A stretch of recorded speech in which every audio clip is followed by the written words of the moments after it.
The Constitution of India, Preamble. We, the people of India, having solemnly resolved to constitute India into a sovereign, socialist, secular, democratic republic and to secure to all its citizens justice, social, economic and political, liberty of thought, expression, belief, faith and worship, equality of status and of opportunity, and to promote among them all fraternity, assuring the dignity of the individual and the unity and integrity of the nation. In our Constituent Assembly, this 26th day of November 1949, do hereby adopt, enact and give to ourselves this Constitution.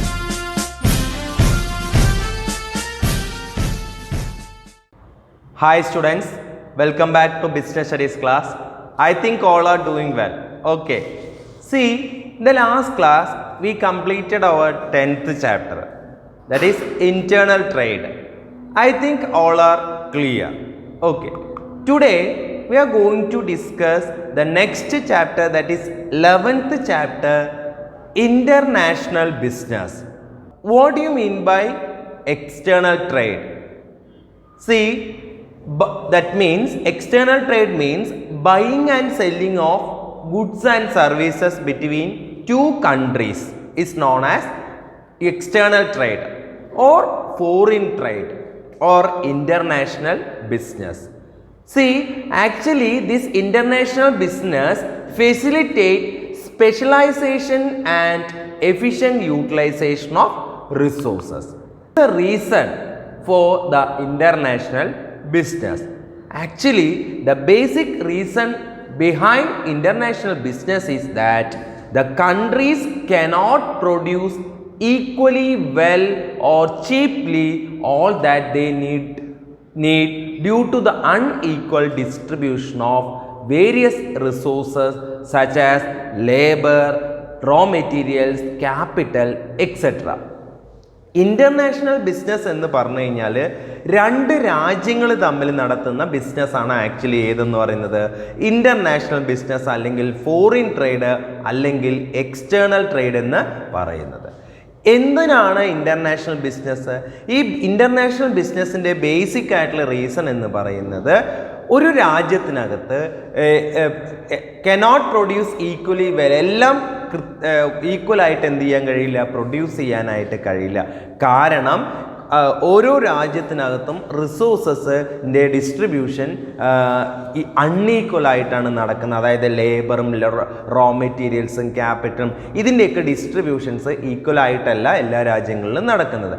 അതുകൊണ്ടും moreover labor productivity and production cost differ among the nations due to various socio-economic, geographical and political reasons.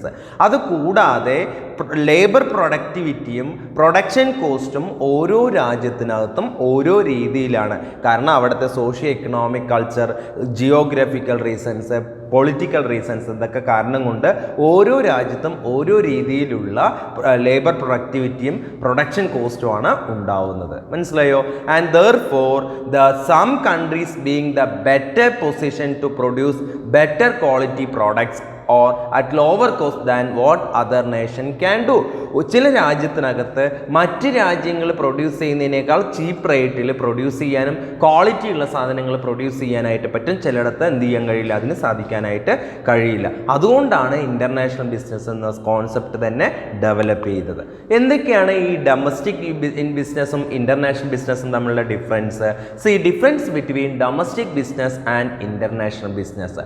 C, on the basis of nationality, domestic business include buyer and seller belongs to one nation ആയിരിക്കും. But in case of international business, buyer and seller they are from different countries ആയിരിക്കും. Okay, then on the basis of other stakeholders, that is in domestic business, suppliers, employees, middlemen, shareholders, etc. are the citizens of the same nation ആയിരിക്കും. But in case of international business, various stakeholders form different countries നിന്നതായിരിക്കും. Okay, and then customer heterogeneity. Customers are more homogeneous in nature in case of domestic business, but in case of international business, more heterogeneous in the matter of language, preference, customs, etc.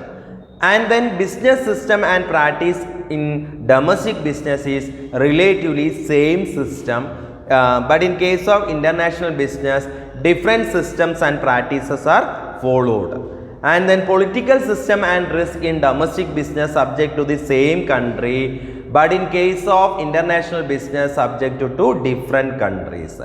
And then business regulations and policies subject to in domestic business subject to rules, laws, taxation policies of the same nation ആയിരിക്കും, but in case of international business subject the rules, policies prevailing the concerned nation ആയിരിക്കും. Okay, then currency.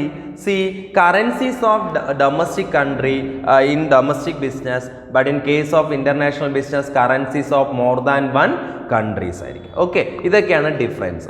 ഇനി ഈ international ബിസിനസ്സിൻ്റെ scope എന്തൊക്കെയാണ് ചോദിച്ചാൽ, first one, the major area of operations of international business are briefly discussed below. The first scope, merchandise export and import. See, merchandise means what? Goods which are tangible ആയിരിക്കും. That means those that can be seen and touched. അല്ലേ, അതാണ് ഒന്ന്. Then service export and import ആണ് മറ്റൊന്ന്. See, it means that trade in intangibles ആണ്. That means those that cannot be seen or touched ആണ്, അതാണ് intangible. It is known as invisible trade എന്ന് പറയും. That is tourism and travel, transportation, entertainment, communication, educational services, etc. അടുത്തതെന്ന് പറയുന്നത്, അടുത്ത scope എന്ന് പറയുന്നത് ലൈസൻസിങ് ആൻഡ് ഫ്രാഞ്ചൈസിങ് ആണ്. അതായത് permitting a person or firm in a foreign country to produce and sell goods under your trademarks, patent and copyright for a fee is another way of operating international business. Examples Pepsi, Coca-Cola, etcetera. Franchising എന്ന് പറയുമ്പോൾ it's somewhat similar to the licensing തന്നെയാണ്, with the difference that it is connected with the provisions of services ആണ് ഈ franchising വരുന്നത്. So McDonald's fast food restaurants ആണ് അല്ലേ, KFC, ഇതൊക്കെ franchisees ആണ്, മനസ്സിലായോ? ആൻഡ് ദെൻ ഫോറിൻ ഇൻവെസ്റ്റ്മെൻറ്റ്സ് പറയുന്നത്, it means that investment abroad in exchange four financial return. Okay, and it can be foreign direct investment, that is directly invested in the properties, and foreign portfolio investment, that is investing by the way of acquiring shares or granting loans. Okay, then what are the benefits of international business? International business ന്റെ benefits എന്ന് പറയുന്നത്, benefits to nation ഉണ്ട്, and benefits and then international business is important to both nations and the business firms. So it offer them various benefits. In the first one, benefit to the nation. The first one, it helps to country to earn foreign exchange. Foreign exchange earn ചെയ്യാൻ സഹായിക്കുന്നു, which can be used for importing various goods from abroad എന്നാണ് പറഞ്ഞത്. അതാണ് ഒന്ന്. Second one, it leads to ഇതിലേക്ക് specialization of nation in the production of those goods which can be produced by it in the most effective and economical manner, and then it helps a nation in improving its growth prospects and also create opportunity for the employment. Okay, and then it make it possible for people to consume goods and services produced in other countries, which helps the increasing their standard of living. So these are the benefits to nation. These are the benefit of international business to nation. And then benefit to firms. See, that is, it helps in increasing the profits of the firm by selling in the countries where prices are high. Okay, and second one, it helps the firms in using their surplus production capacities and improving profitability of their operations. And then it helps the firm improving their growth prospects, and it acts as one of the way of achieving growth for firms facing a tough market condition in the domestic market. Okay, and it improve the business vision as it make firms more competitive and diversified. Okay, mode of entry into international business. International ബിസിനസ്സിലേക്ക് entry ചെയ്യാനുള്ള രീതികൾ എങ്ങനെയാണെന്ന് വെച്ച് കഴിഞ്ഞാൽ, first one import or export and import. See export എന്ന് പറഞ്ഞു കഴിഞ്ഞാൽ എന്താണ്, refers to sending of goods and services for sale from home country to foreign country. So home കൺട്രിയിൽ നിന്ന് ഫോറിൻ കൺട്രീസിലേക്ക് സാധനങ്ങൾ അയക്കുന്നതിനെയാണ് എന്ത് പറയുക, എക്സ്പോർട്ട് എന്ന് പറയുന്നത്. Import means purchasing of goods and services from foreign countries for domestic use. Okay, that is import എന്ന് പറയുന്നത്. Then advantages of export and import എന്തൊക്കെയായിരിക്കും? See as compared to other modes of entry, export and importing is easiest way of getting entry into the international market. International മാർക്കറ്റിലേക്ക് entry ചെയ്യാനുള്ള ഏറ്റവും നല്ല എളുപ്പമുള്ള മാർഗ്ഗമാണ് export and import എന്നുള്ളത്. All other modes involve huge, മറ്റുള്ളതിനൊക്കെ huge investments വേണം, complex procedures ഒക്കെ ആയിരിക്കും. Okay, then second one, in this mode the exporting firm is not required to invest that much money as time as needed okay, when they desire to enter into the joint venture or set up the manufacturing plants and facilities in the host countries. And then export and import does not require investments in foreign country. Okay, so it is less risky as compared to other modes of entry into the international business. Okay, and then disadvantages of export and import. Disadvantages എന്തൊക്കെയായിരിക്കും?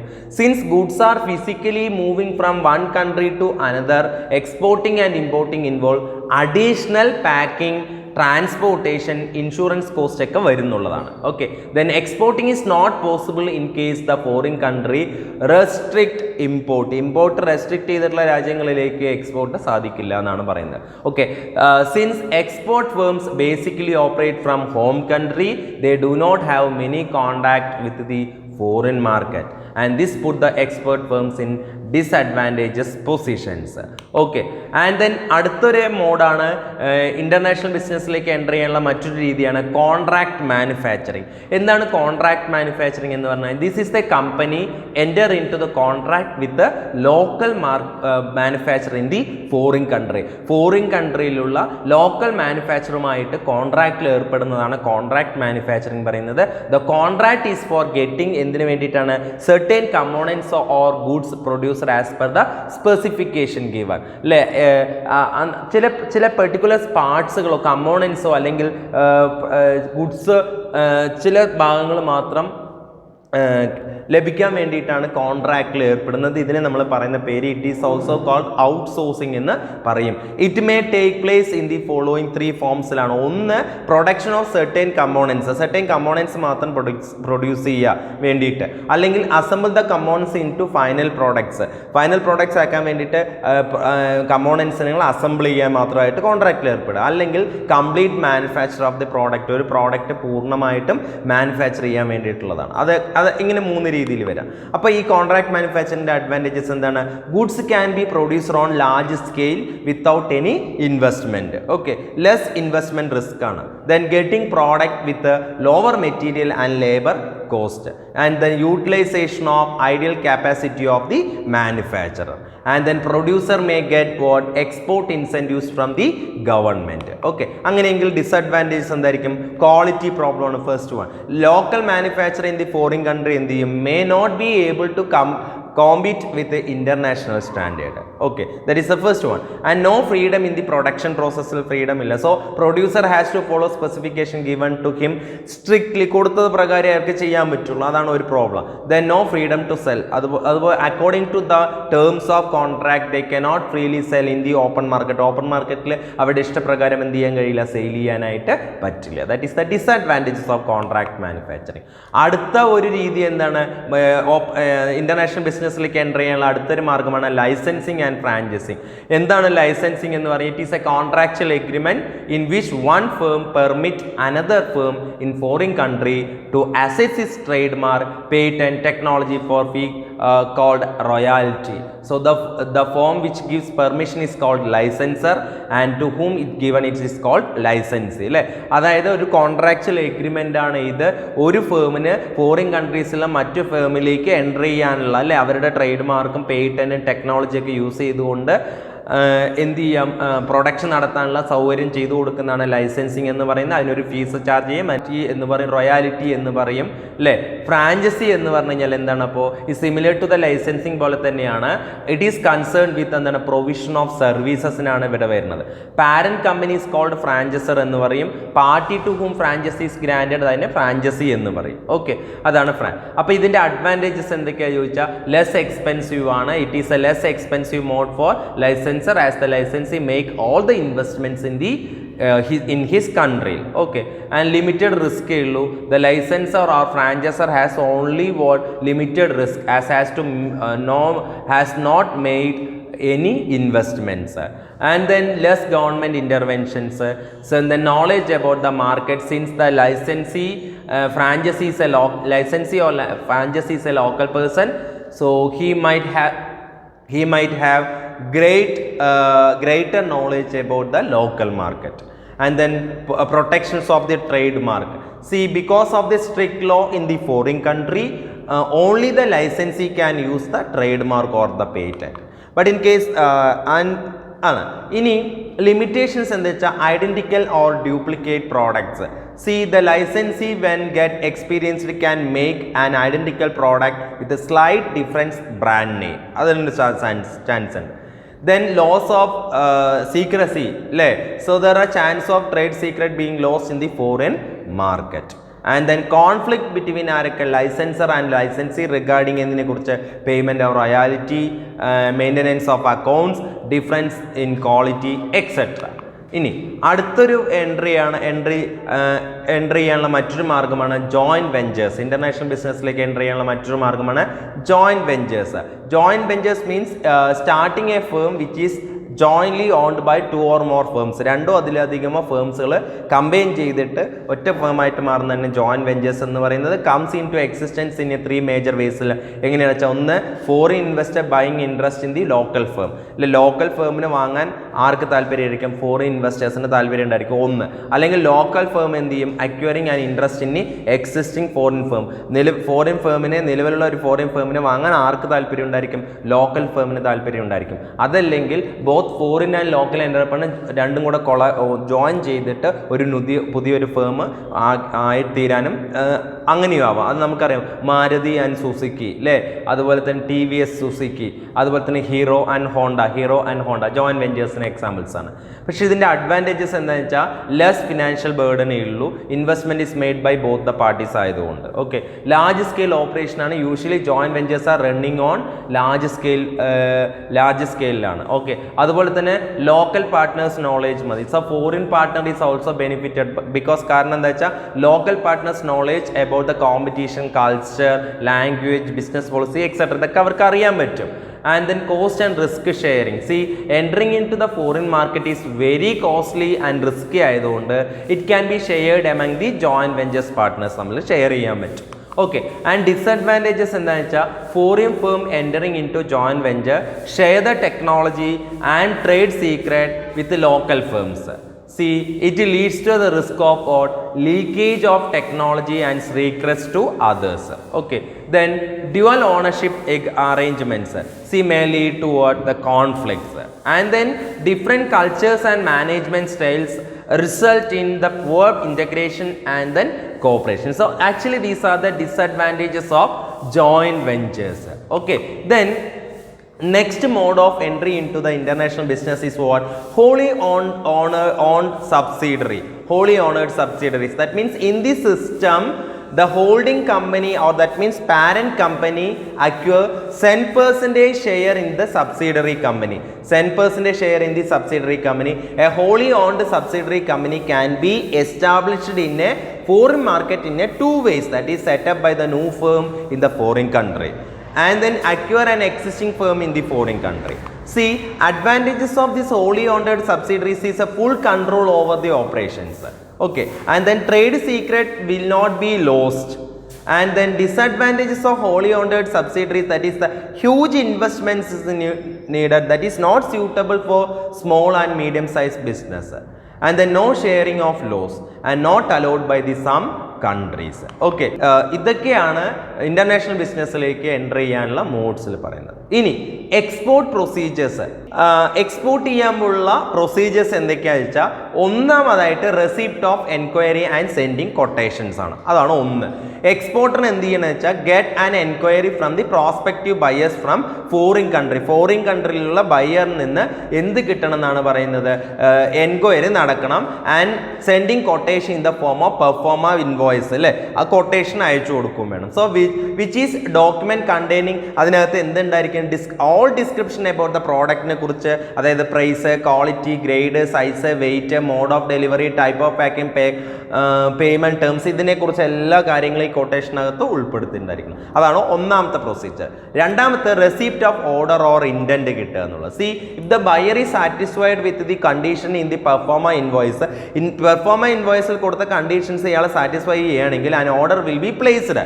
So this order is also called indent എന്ന് പറയും. So it contain എന്താണ്, description of goods, price, quality etcetera. Third step എന്ന് പറയുന്നത്, third procedure എന്ന് പറയുന്നത് assessing importer's creditworthiness. ഇമ്പോർട്ടറുടെ credit വർത്ത്നെസ് assess ചെയ്യുക and securing guarantee for the payments.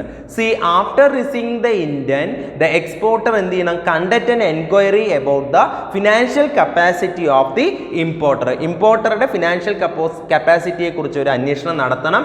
To ensure എന്തിനാണ് വെച്ചാൽ പ്രോംപ്റ്റ് സെറ്റിൽമെന്റ്സ് നടത്താൻ പറ്റുമോ എന്നുള്ളത് അറിയാം. യൂഷ്വലി എക്സ്പോർട്ടർ എന്ത് ചെയ്യും, may demand a letter of credit in this regard. Okay, എന്താണ് ലെറ്റർ ഓഫ് ക്രെഡിറ്റ് എന്ന് പറഞ്ഞു കഴിഞ്ഞാൽ, it is a guarantee given by the importer's bank that it will honor the payment up to specified amount of export bill to the bank of the exporter. അതാണ് letter of credit എന്ന് പറയുന്നത്. ഇനി അടുത്തതാണ്, അടുത്ത പ്രൊസീജിയറാണ് obtaining export licence കിട്ടുക എന്നുള്ളത്, export ചെയ്യാനുള്ള licence. So in order to get the export licence from the import export licence അതോറിറ്റിയിൽ നിന്ന് എന്ത് ചെയ്യണം, ലൈസൻസ് കിട്ടണം. അതിന് വേണ്ടിയിട്ട് the exporter has to fulfil the following formalities. ഒന്ന്, open a bank account open ചെയ്യണം.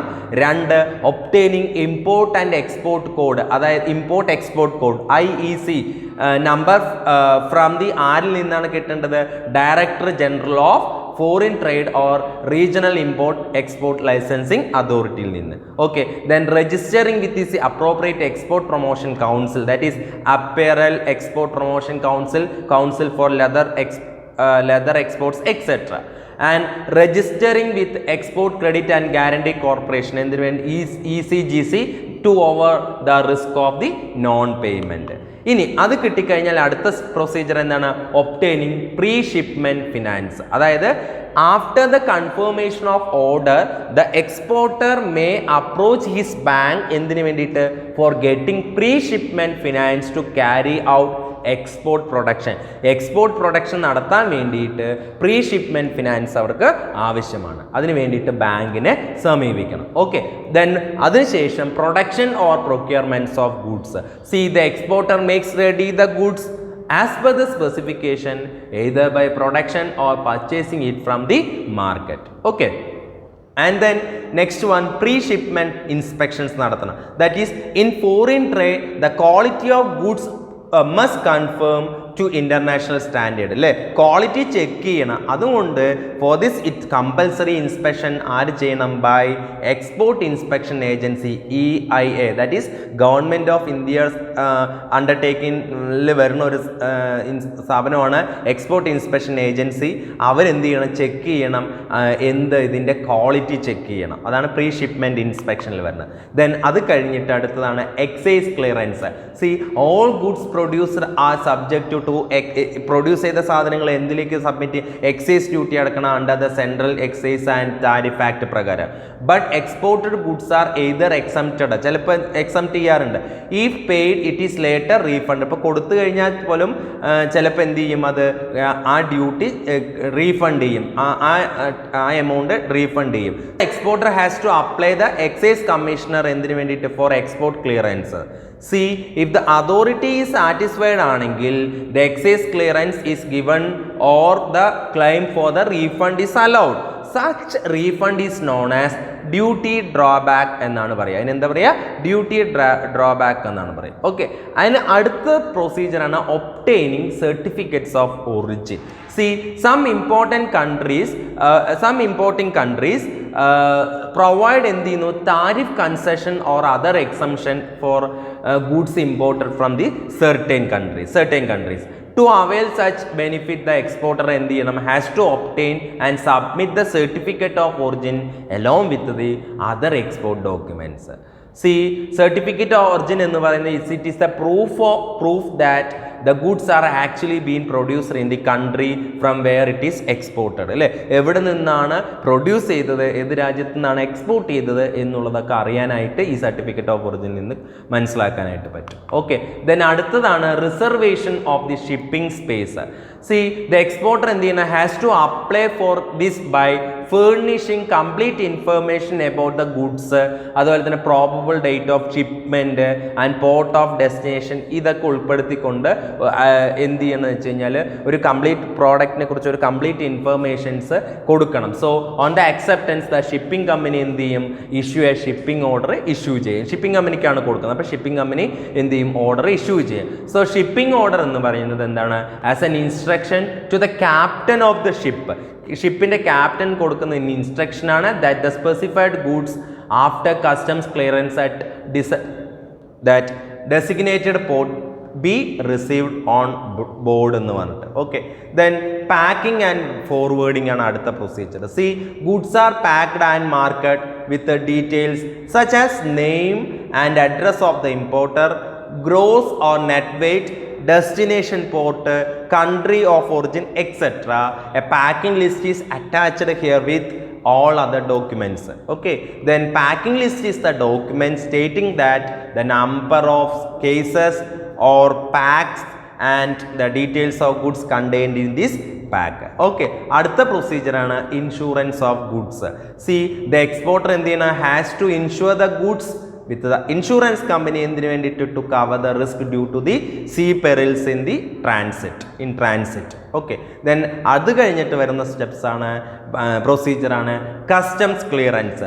C, before loading the goods on the ഷിപ്പിൽ ലോഡ് ചെയ്യുന്നതിന് മുൻപ് customs clearance should be obtained by the exporter. അല്ലേ, സോ ഫോർ ദിസ് എന്ത് ചെയ്യണം, exporter prepare a shipping bill, 5 copy എന്ത് ചെയ്യണം, പ്രിപ്പയർ ചെയ്യണം. എന്താണ് ഷിപ്പിംഗ് ബിൽ എന്ന് പറഞ്ഞു കഴിഞ്ഞാൽ, it is A document containing the particulars of goods, name of vessels, destination port, exporting country, exporter's name, address, etc.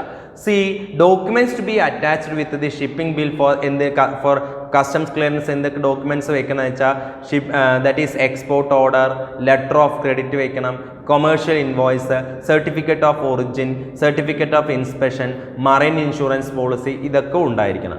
Based on the above documents, ഈ ഡോക്യുമെൻറ്റ്സിനെ base ചെയ്തുകൊണ്ട് പോർട്ട് അതോറിറ്റി എന്ത് ചെയ്യും, ഇഷ്യൂ കാർട്ടിംഗ് ഓർഡർ ഇഷ്യൂ ചെയ്യാം. So it is എന്താണ് carting order പറഞ്ഞു കഴിഞ്ഞാൽ, it is an instruction to the staff എന്തിനു വേണ്ടിയിട്ട്, that gate of the port to allow the cargo inside the dock. അല്ലേ, ഈ സാധനങ്ങൾ ഡോക്കിലേക്ക് എൻ്റർ ചെയ്യാൻ വേണ്ടിയിട്ട് ഗേറ്റിൽ നിന്ന് പെർമിഷൻ കൊടുക്കുകയാണ് ഈ കാർട്ടിംഗ് ഓർഡർ എന്ന് പറയുന്നത്. ഓക്കെ, ദെൻ അതിനുശേഷം അടുത്തതാണ് ഒബ്റ്റെയിനിങ് മാറ്റ് റെസീപ്റ്റ്സ്. എന്താണ് അത് പറഞ്ഞാൽ, after goods are loaded on the ഷിപ്പിനകത്ത് ഗുഡ്സ് ലോഡ് ചെയ്ത് കഴിഞ്ഞാൽ the captain or the mates of ship എന്ത് ചെയ്യും, ഒരു സർട്ടിഫിക്കറ്റ് ഇഷ്യൂ ചെയ്യും. ദാറ്റ് ഈസ് മാറ്റ് റെസീപ്റ്റ്സ് എന്ന് പറയും. മാറ്റ് റെസീപ്റ്റ്സ് എന്ന് പറഞ്ഞു കഴിഞ്ഞാൽ എന്താ അതിനർത്ഥമാക്കുന്നത്, it is a receipt issued by the captain ആണ് ഇഷ്യൂ ചെയ്യുന്നത്. എന്ന് വെച്ചാൽ acknowledgement of the receipt of goods in the ഷിപ്പിനകത്ത് സാധനങ്ങൾ സ്വീകരിച്ചു എന്ന് പറഞ്ഞിട്ട് ക്യാപ്റ്റൻ കൊടുക്കുന്ന സർട്ടിഫിക്കറ്റ് ഒരു ആണ് ഏതെന്ന് പറഞ്ഞാൽ മാറ്റ്സ് റെസീപ്റ്റ്സ് എന്ന് പറയുന്നത്. അതിനകത്ത് വെച്ച് contain the name of the ship ഉണ്ടാവും, ബർത്ത് ഉണ്ടാവും, date of shipment, description of package, condition of cargo, ഇതൊക്കെ ഉണ്ടായിരിക്കും.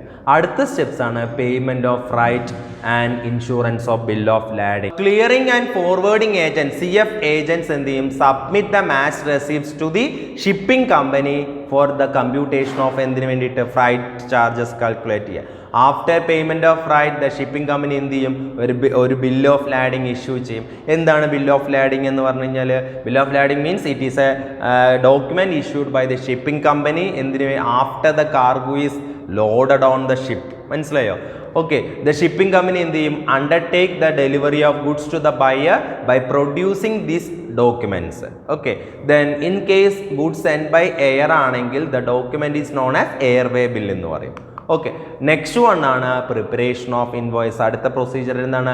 ഇൻവോയ്സ് പ്രിപ്പറേഷൻ ആണ്. See the exporter has to prepare an invoice of the goods, അല്ലേ, which contain the details such as quantity and the amount to be paid by the importer.